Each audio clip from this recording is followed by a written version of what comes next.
کہا جاتا تھا فرینڈلی اپوزیشن، اس بار ایک اسٹرانگ اپوزیشن ہمیں نظر آتی ہے، لیکن اب بھی معاملات آرڈیننسز پر ہی چل رہے ہیں اور پاکستان پیپلز پارٹی آپ کی اتحادی جماعت ہے اور وہ بھی اعتراضات اٹھا رہی ہے۔ جی شکریہ شاہد بھائی، بات یہ ہے کہ پیپلز پارٹی کے سید خورشید شاہ نے کہا کہ ان کا مقصد یہ کہنے کا تھا کہ آپ آرڈیننس پہ بات کر رہے ہیں تو آپ کے دور میں یعنی کہ پی ٹی آئی کے دور میں سب سے زیادہ آرڈیننس آئے ہیں، یہ انہوں نے بات کی تھی۔ اس سے پہلے انہوں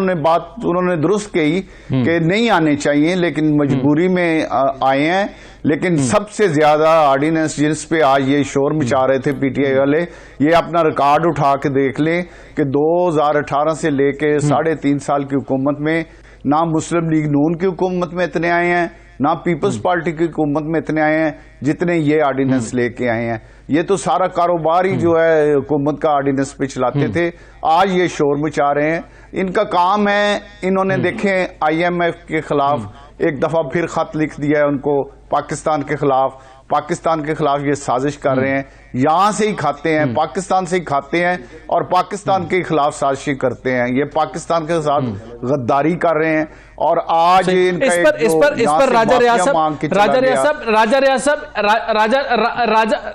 راجہ ریاض صاحب اس پر آگے بات کرتے ہیں، جو بھی ان کا آئی ایم ایف کے معاملے پر ہے، جی ایس پی پلس کے معاملے پر جو پاکستان تحریک انصاف کا موقف ہے یا اقدامات ہیں اس پر آگے بات کرتے ہیں۔ آپ نے آرڈیننس پر بات کی کہ ان کے سب سے زیادہ رہے، لیکن پاکستان پیپلز پارٹی آپ کی اتحادی جماعت ہے، انہوں نے بھی اعتراض اٹھایا کہ آپ کو نہیں لانے چاہیے تھے آرڈیننسز، پارلیمنٹ کس لیے موجود ہے، کریں قانون سازی، کس نے آپ کو روکا ہے، آپ کے پاس اکثریت موجود ہے۔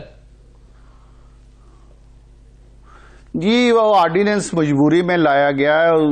وہ ہماری مجبوری ہے کیونکہ ہم نے کچھ کام بڑی تیزی سے کرنے ہیں، ہمارے پاس ٹائم نہیں ہے، حالانکہ 5 سال کا ٹائم ہے، لیکن پاکستان کے معاشی حالات اتنے برے حالات ہیں کہ ہمیں پاکستان میں معاشی استحکام لانے کے لیے، اور ہم تو ان کو میاں شہباز شریف صاحب نے ان کو دعوت بھی دی ہے کہ آپ آئیں، معاشی استحکام بھی لائیں اور سیاسی استحکام بھی لائیں پاکستان میں، لیکن انہوں نے پھر وہی لڑائی جھگڑے کی سیاست شروع کر دی ہے۔ آج بھی ان کے جو لیڈر تھے انہوں نے یہی کہا ہے کہ ہم بھرپور مزاحمت کریں گے، تو میرا خیال ہے میں تو ان کو یہی ریکویسٹ کروں گا کہ خدا کے لیے مزاحمت کی سیاست چھوڑیں، پاکستان کی مضبوطی اور پاکستان کے عوام جس مشکل وقت میں اپنی زندگی گزار رہے ہیں، جتنی مہنگائی ہے، جتنے بجلی کے بل ہیں، جتنے گیس کے بل ہیں، اس وقت پاکستان کے عوام کو ریلیف دینے کے لیے ہمیں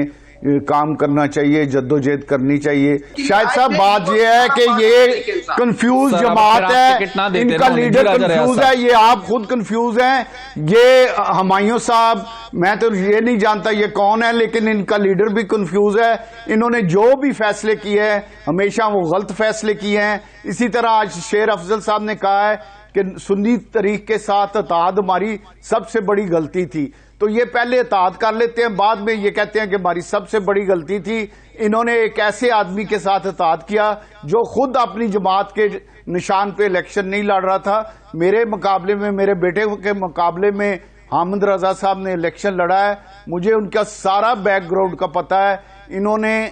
جب اس سے اتحاد کیا، انہوں نے یہ تک نہیں دیکھا کہ ان کے ساتھ اتحاد کے بعد اس نے جا کے 3:45 بجے لکھ کے دے دیا کہ مجھے جو ان کے ساتھ اتحاد کے بعد کی بات کر رہا ہوں، لکھ کے دے دیا کہ مجھے لیڈی سیٹیں نہیں چاہیے۔ اب یہ جا کے اس سے پوچھے، یہ ہمایوں صاحب کو تو میں جانتا نہیں، لیکن شیر افضل صاحب اس سے پوچھے کہ اس نے کیوں لکھ کے دیا کہ مجھے لیڈی سیٹیں نہیں چاہیے، جبکہ اس کا ان کے ساتھ اتحاد ہو چکا تھا، جبکہ وہ یہ اعلان کر چکے تھے۔ راجہ ریاض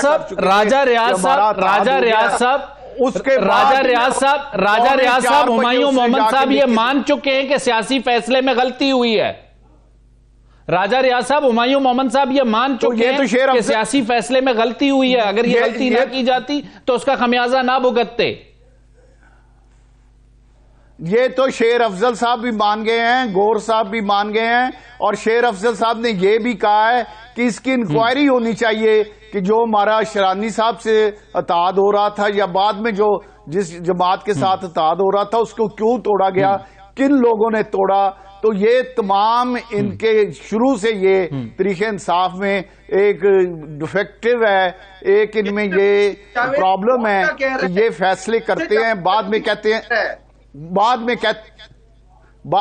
میں یہ کہہ دیتے ہیں کہ ہمارے سے غلطی ہوئی ہے۔ انہیں یہ چیزیں پہلے دیکھنا چاہیے تھی۔ اگر یہ اچھا فیصلہ کر دے تو انہیں لیڈی سیٹیں ساری مل جانی تھی، کے پی کے میں بھی، پنجاب میں بھی، وفاق میں بھی، لیکن انہوں نے کیونکہ خود ایک غلط فیصلہ کیا ہے اور ایک ایسے آدمی کے ساتھ اتحاد کیا ہے جس نے اتحاد ہونے کے بعد الیکشن کمیشن کو، میرے پاس وہ لیٹر موجود ہے۔ بالکل ٹھیک ہو گیا راجہ ریاض صاحب، اگلا سوال لے لیجئے۔ آج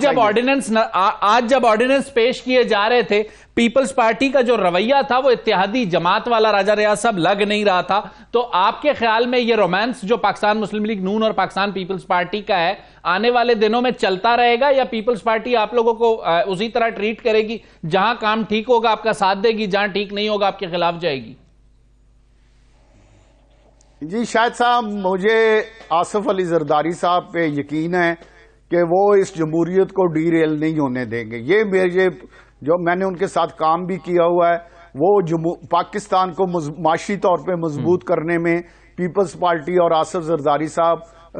میاں شہباز شریف کا بھرپور ساتھ دیں گے۔ وہ سمجھتے ہیں کہ اس وقت اگر ملک کو کسی چیز کی ضرورت ہے تو وہ سب سے بڑا ہے معاشی استحکام، اور غریب آدمی مشکل ترین وقت سے گزر رہا ہے۔ میں نے پہلے بھی کہا، دوبارہ ریپیٹ کر دیتا ہوں کہ مہنگائی نے پاکستان کے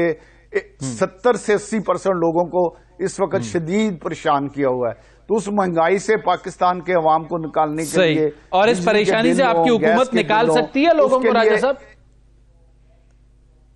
انشاءاللہ تعالی مجھے پورا یقین ہے کہ یہ حکومت اپنا ٹینیور بھی پورا کرے گا، اور معاشی طور کے پاکستان پھر جس طرح 2017 میں پاکستان معاشی طور پہ بہت مضبوط ہو چکا تھا، اسی طرح انشاءاللہ اللہ کے فضل سے 2 سال بعد پاکستان معاشی طور پہ اپنے پاؤں پہ کھڑا ہوگا۔ ہم نے اس 5 سال میں ہمارا ٹارگٹ ہے، ہم نے اچیو کرنا ہے کہ پاکستان جس مشکل وقت سے گزر رہا ہے اس سے معاشی طور پہ، اور پاکستان کے عوام کو بھی معاشی طور پہ، ہمارے کارخانے چلنے چاہیے، ہماری ملیں چلنے چاہیے، میرا شہر فیصل بالکل ٹھیک ہو گیا راجہ ریاض صاحب۔ راجہ ریاض صاحب ایک سوال آپ سے کرنا چاہوں گا، میاں محمد نواز شریف صاحب لندن جا رہے ہیں یا فی الحال پاکستان میں ہی رہ رہے ہیں؟